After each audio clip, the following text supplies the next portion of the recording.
need to work together. Today, Louise will share several life experiences in which she was a part of a group. Her topic is Life is Not About Us. Please welcome Louise.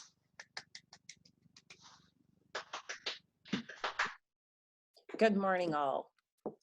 According to Albuquerque-based Franciscan friar and spiritual writer Richard Rohr, quote, after any true initiating experience, such as our current global crisis, we realize that we are a part of a much bigger whole.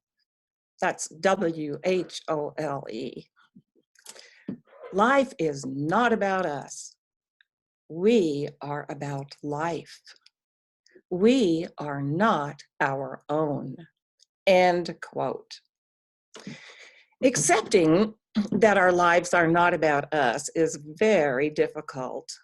When we are born, we are me-centric, and we believe that we are the center of the universe. As we grow up, we learn that we are part of a larger human community. Excuse me.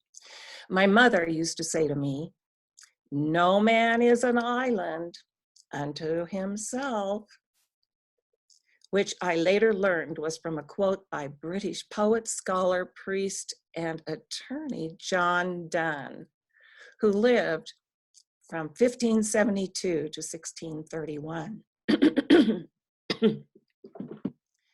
Another John Donne quote is, "Any man's death diminishes me because I am involved in mankind. And therefore, never send to find for whom the bell tolls.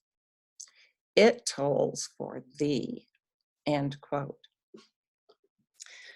Learning that we are not the center of the universe is just as hard for us to accept today as it was for people in the 16th and 17th centuries. Copernicus and Galileo found that the Earth revolves around the sun, rather than the sun revolving around the Earth as had previously been believed. Such a huge paradigm shift requires a great deal of effort and understanding. Learning that our lives are not about us is our connection point to everything else. In my family, we four sisters took turns in clearing, washing, drying, and putting away the dishes.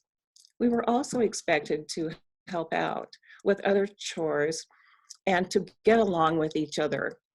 Now, this was pretty tough for my sister Jeannie because she had to share a bedroom with me, and she was a real neatnik, unlike me.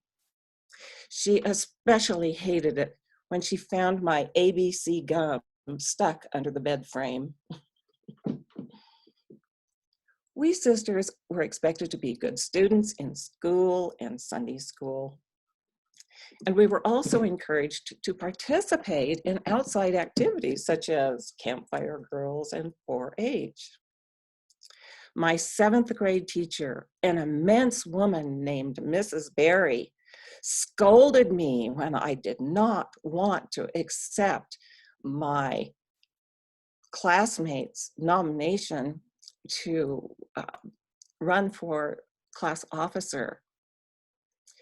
Mrs. Berry lectured me about my responsibility as a citizen of my school to step up and to lead when I was asked.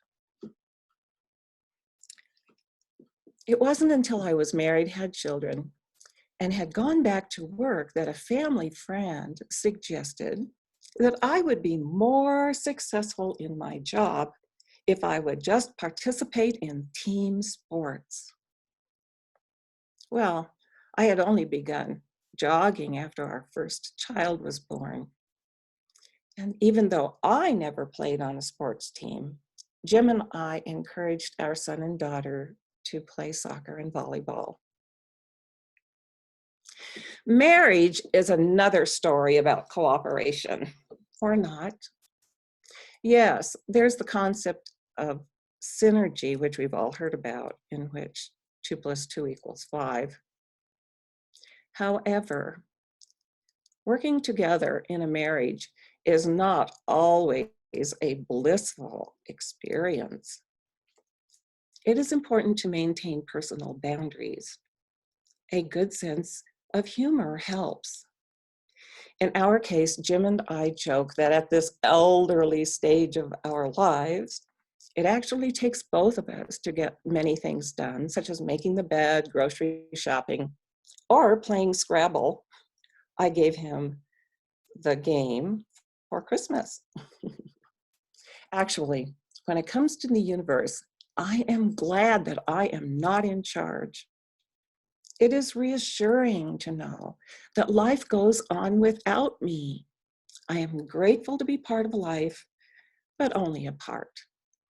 I do not have to figure it all out, solve my problems alone, or even do things perfectly, especially when I intentionally gave up on perfection 47 years ago when our second child was born. Our life is not about us. At the direction of our elected officials, we are wearing protective masks when we go to the grocery store. We maintain social distancing and participate in online worship. We are using Skype and online social networks.